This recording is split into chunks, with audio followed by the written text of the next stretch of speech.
অ্যাस्थমা বা হাঁপানি বা শ্বাসকষ্টর লক্ষণ কারণগুলো জেনেছেন, আজকে তার উপায় জানব। এই দীর্ঘদিন ধরে যারা ইনহেলার টানেন বা গ্যাস টানেন, তাদের আর গ্যাস টানার প্রয়োজন হবে না। দীর্ঘদিন ধরে গ্যাসই টেনে যাব বা ওষুধ চলে যাবে, তাহলে আমার সারা বৎসরে বা দীর্ঘদিন ধরে ওষুধ খাওয়ার মানে কী হচ্ছে? আপনার যে কারণে শ্বাসকষ্ট হচ্ছে, যে শ্বাসনালীগুলো সরু হয়ে গেছে বা দুর্বল হয়ে গেছে, এগুলো মজবুত হলেই কিন্তু আপনি এই সমস্যার সমাধান পেয়ে যাবেন। এটা আয়ুর্বেদিকে হাঁপানি একদিনে আরাম পড়ে যায় না, তবে সঠিক নিয়ম, ঔষধ, খাবার, কিছু নিয়মকানুন মানলে দীর্ঘদিনের যে শ্বাসকষ্ট বা হাঁপানি বা এই সমস্যা রয়েছে যাদের, দীর্ঘদিন আর ওষুধ খাওয়ার প্রয়োজন হবে না। আয়ুর্বেদিকে হাঁপানি বা অ্যাস্থমাকে তামক শ্বাস বলা হয়। কফ দোষ বৃদ্ধি, বায়ুদোষের ভারসাম্য নষ্ট, দুর্বল হজম শক্তি, অগ্নিমন্দা, এই সব কারণ থেকেই বা এইসবের জন্যে আপনার হাঁপানি বা শ্বাসকষ্ট হয়ে থাকে।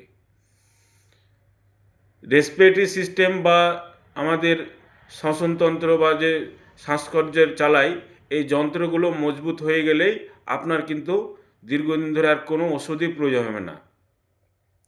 প্রথমত যাদের অল্প শ্বাসকষ্ট রয়েছে তাদের জন্যে আজকে এই ভিডিওটি। যাদের প্রথম আরম্ভ হয়েছে 1 বছর বা 6 মাস হলো বা রিসেন্ট আরম্ভ হয়েছে, তাদের এই নিয়মগুলো মানলে কিন্তু ওষুধ আর খাওয়ার প্রয়োজন হবে না দীর্ঘদিন ধরে। যাদের অতিরিক্ত সমস্যা রয়েছে তারা আমার চেম্বারে আসতে পারেন, অথবা কোনো আয়ুর্বেদিক চিকিৎসকের কাছে পরামর্শ নিতে পারেন। 7 ধরনের তুলসী: রাম তুলসী, শ্যাম তুলসী, বন তুলসী, কৃষ্ণ তুলসী, রাহা তুলসী, গ্রাম্য তুলসী, লিম্ব তুলসী, এই 7 ধরনের তুলসী আপনার কফ কমায়, শ্বাসনালী পরিষ্কার করে। এই 7 ধরনের তুলসীর আপনি প্রতিদিন চায়ের মতো ফুটিয়ে গরম গরম দুবার করে খান। বাসক পাতার রস, এতে কফ কমায় এবং পুরাতন কফ বার করে দেয় এবং শ্বাস কমায়। কালো জিরার তেল কুসুম গরম পানিতে দুবার করে খান।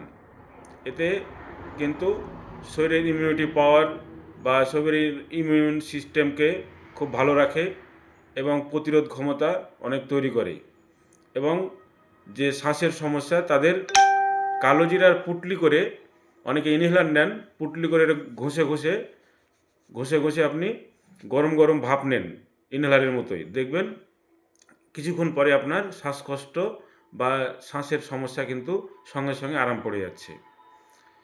এই কালো জিরার ভাপ, গোটা কালো জিরাকে ঘষে ঘষে এটা নিতে হবে।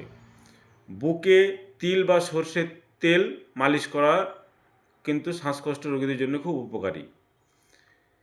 ত্রিকুট চূর্ণ এবং তার সঙ্গে যেমন ধরেন সুট, গোলমরিচ, পিপুল, কালোজিরা, জয়ত্রী, এগুলো মধুর সঙ্গে, প্যাকেটের কোনো মধু নয়, ডাল ভাঙা মধু দিয়ে যদি আপনি এটা করতে পারেন, খেতে পারেন, ওটা আচারের মতন তৈরি করে নিলেন, সবগুলোই একসঙ্গে মিশিয়ে এই সংমিশ্রণ 1 চামচ করে দিনে 2 বার 3 বার করে যদি খেতে পারেন, তাহলে অবশ্যই দেখবেন শ্বাসকষ্ট কয়েকদিনের মধ্যে আরাম পড়ে যাচ্ছে এবং ইনহেলারের প্রয়োজন হচ্ছে না।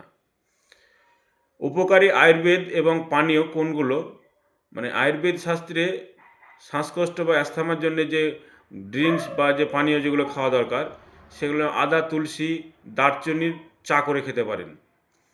এতে এর সঙ্গে যদি সর্বাঙ্গসার বা সরপাতা দিয়ে ফুটিয়ে নিতে পারেন, সবচেয়ে ভালো। চায়ের মতো করে খান এটা দিনে 2 বার 3 বার করে। এর সঙ্গে কিছু কাঁচা হলুদ, 1/2 চামচ মতো কাঁচা হলুদ বেটে এর মধ্যে দিয়ে দেবেন।